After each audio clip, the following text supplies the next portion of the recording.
Muchas gracias, señor. Thank you very much, Mr. President. I feel deeply honored and very happy to be here with you today, representing my country and my government. As an Argentine and a Latin American, I cannot begin my statement without expressing my solidarity and the solidarity of my entire people with the suffering of the kindred people of Mexico, with this problem of the very intense earthquake, to which is added the devastation caused by successive hurricanes in the Caribbean. The environment and the forces of nature are speaking to us, and we are facing challenges from them. I also hail your election, Mr. President. I congratulate you for it, and above all, because of your task, which is bringing us to focus our responsibility as governments on people. We believe that this is the most important mission that we have. If we are to work for peace, for dialogue, and for understanding, if we are working against poverty, violence, and intolerance, Argentina will always be there, providing its support. The leaders of the world have agreed upon a plan of action for people and for the planet.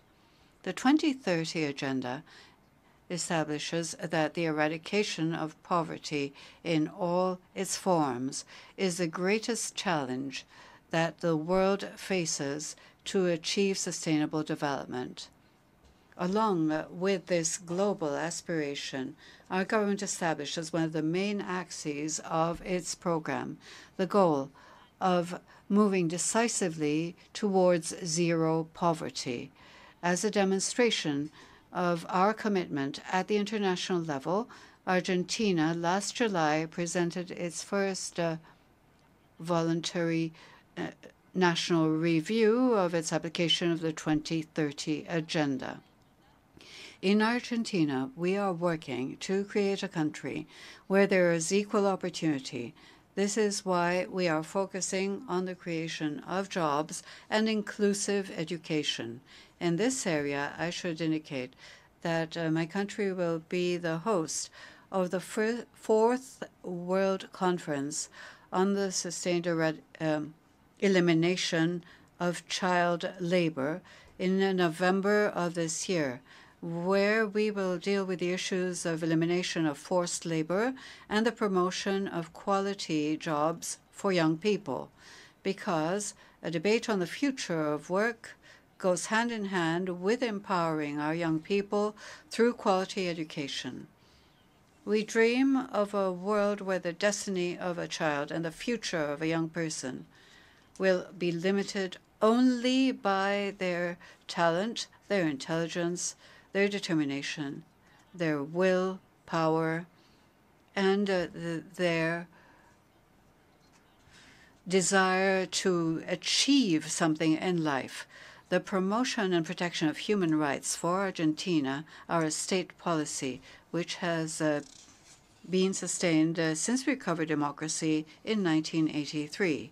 In this vein, we have been working hand in hand with other actors of the regional and international system for this to be effective. I wish to avail myself of this opportunity to reiterate that Argentina has put itself forward as a member of the Human Rights Council for 2019-2021, and we count on your support. For Argentina, it is a priority to guarantee gender equality. We believe it is important to educate our societies with the objective of achieving that those forms of violence which are concealed in our culture can be eradicated. This is why our government, in the framework of the first National Action Plan for the Prevention, Response to and Eradication of Violence against Women, has taken the commitment of working on the implementation of programs to eliminate gender violence and to achieve the full empowerment of women and girls, including their political and economic autonomy. Our government has put special stress on the commitments made to the international community in the framework of the Convention of the Rights of Disabled Persons, which was incorporated into our Constitution in 2014. Taking ownership of the spirit of the CERD, we have created an agency focused on policymaking for disabled people. The design and implementation of a national plan is essential in terms of participation and working together with people with disabilities. As you can see that I am personally involved in this issue, I commit myself to working very hard indeed for the national plan to cover all the areas covered by the convention. From the perspective I have as a person with an acquired disability, I wish to express in this hall the deep commitment that both President Macri and I myself have in changing the view that we have in our culture, a still distorted view of disability. I also wish to mention the worldwide problem of drugs, which knows no boundaries and no limits. We must work together and make a common effort to respond. The fight against drug trafficking is yet another of the three axes of our President's program. We must redouble international commitments to respond to this scourge. In Argentina, we are working in this vein to find a consensus which will make it possible for us in our region of Latin America to create an international court against organized crime.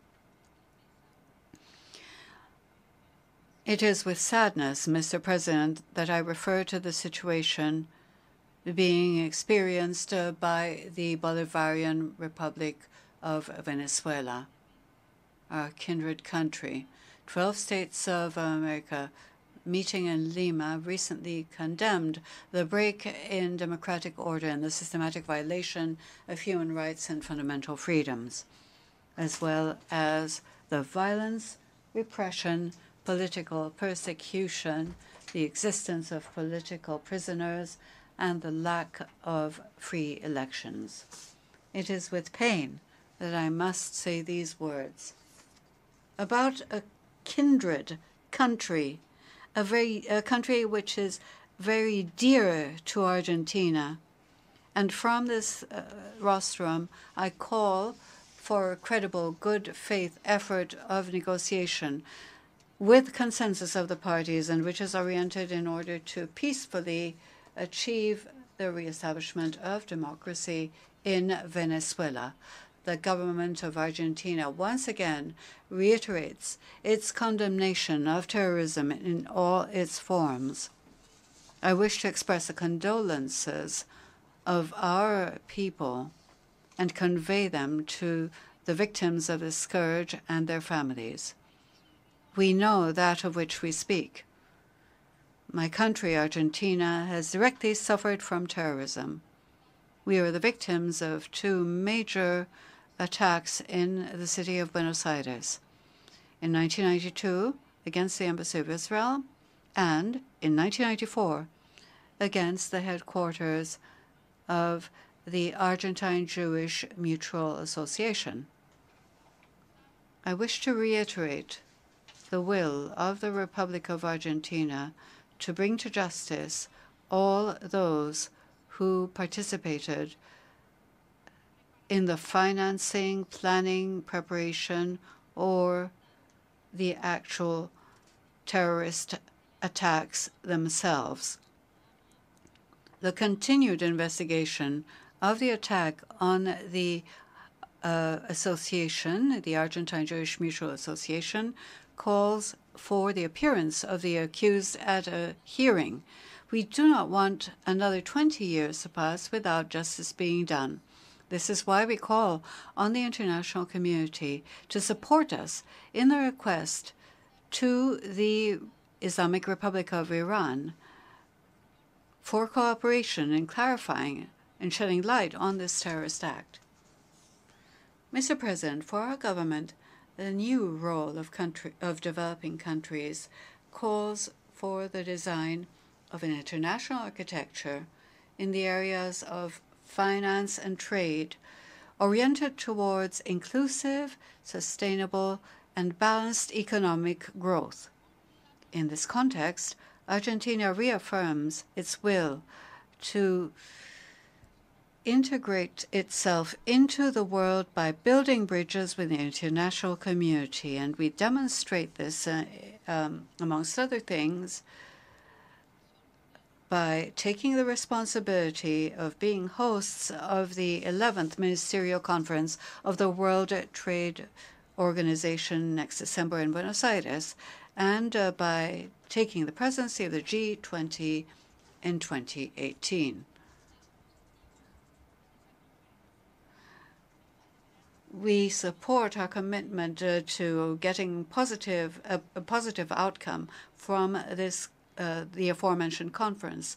This should reaffirm the importance of the multilateral trade system and of the World Trade Organization as its keystone. It should also ensure that the benefits of free trade reach everybody, all of those who are in search of development, by creating jobs, eradicating poverty, and correcting trade distortions, especially when it comes to world agricultural markets. Mercosur is our main tool for entering international society. We know that in the 21st century, we cannot seek development of our countries on an individual basis. The same thing happens to us as people. It is only through deep integration, which makes the most of our capacities and resources, that we will establish the basis we need for growth.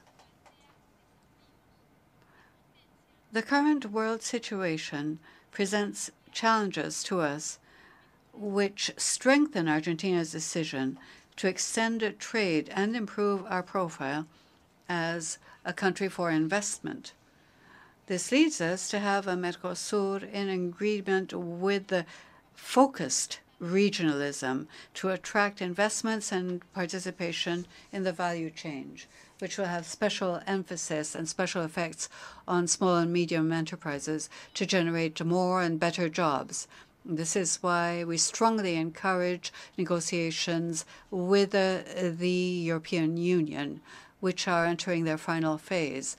We are also negotiating with the European Association of Free Trade, and we will soon be doing the same with Canada and with the Republic of Korea. We have also intensified our links with the Pacific Alliance, with Japan, and with New Zealand.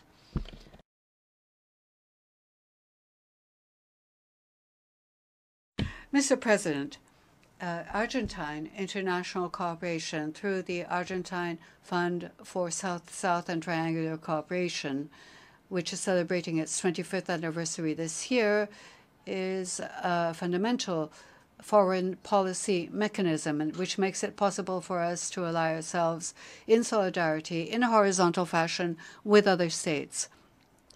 With other mid-level developed states, we are strengthening our links as a reflection of our vocation to enter the region and the international arenas. Argentina next March will be the host of the high-level conference of the United Nations on South-South cooperation. It is our hope that this will be an opportunity for debate and for the building of consensus, which will make it possible for us to achieve a fairer, more equal world. Argentina reaffirms its commitment to peacekeeping operations of the United Nations. We will continue to provide our assistance, especially in Haiti and in Colombia.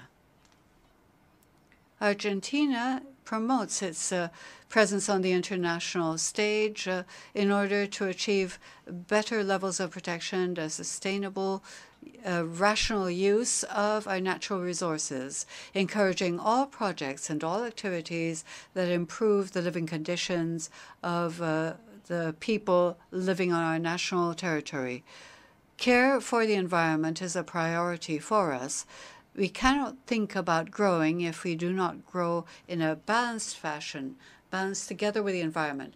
As Pope Francis warned us, the pace of consumption, of waste, and of change of the environment has gone beyond the resources of the planet. The environment is a collective good. It is the heritage of all of humanity, and it is everybody's responsibility. Protecting the environment should be a comprehensive part of the development process. It cannot be seen in isolation.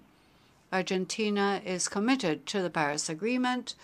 It upholds that commitment and will continue upholding it with other states parties in the preparatory process for the 23rd conference of the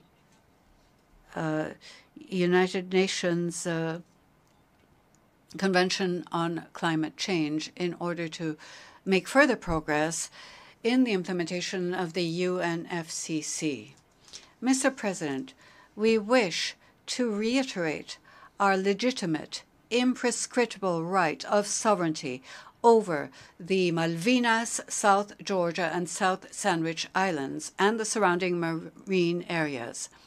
Once again, we call upon the United Kingdom of Great Britain and Northern Ireland to renew bilateral negotiations which will make it possible for us to find a peaceful, permanent solution which respects the way of life of the island peoples and in accordance with the resolutions of the General Assembly and the Special Committee on Decolonization. Our government has opened a new phase in relations with the United Kingdom. We hope that this will contribute to create the conditions where both governments can sit at the negotiating table in order to resolve this protracted sovereignty crisis, or rather dispute. Mr. President, 2 years ago, our governments met in this same hall to add their voice to a collective commitment, which took the form of the 2030 Agenda. If we take the objectives and goals that the 2030 Agenda sets for us as our own, we will be able to construct a better world for coming generations. The progress we have already made bear witness that focusing on people is the only way of responding to our task.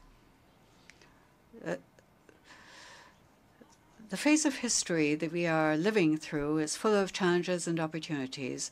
I welcome the fact that in every corner of our planet there is a renewed view on the vital, distinct contribution that women can and must make, just as long as we bring the so-called feminine attributes into play. What am I talking about? The natural tendency to come together in a context where disintegrating forces seem to prevail. We have a vocation for the long-term view when everything around us appears to be uncertain. We have the vocation of nourishing, of caring for others, of seeing with empathy, of putting ourselves in other people's shoes.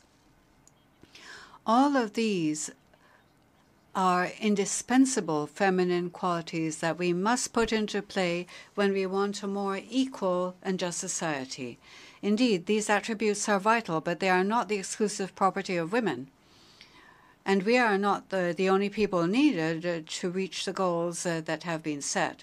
It would be extremely counterproductive to sacrifice the contribution of any gender, culture, tradition, or religion on the altar of our prejudices. We need everybody. It is on all of our shoulders that we bear the enormous burden of ensuring that in this stage of history, that this stage of history will bear fruit in the lifetime of each individual. In this way, without excluding anybody who wants to contribute and to add to this work, we will achieve a global society which is more prosperous and, above all, more just. Our work must be a work of love, because justice and the quest for the common good are the expression of love in the public sphere. Thank you very much.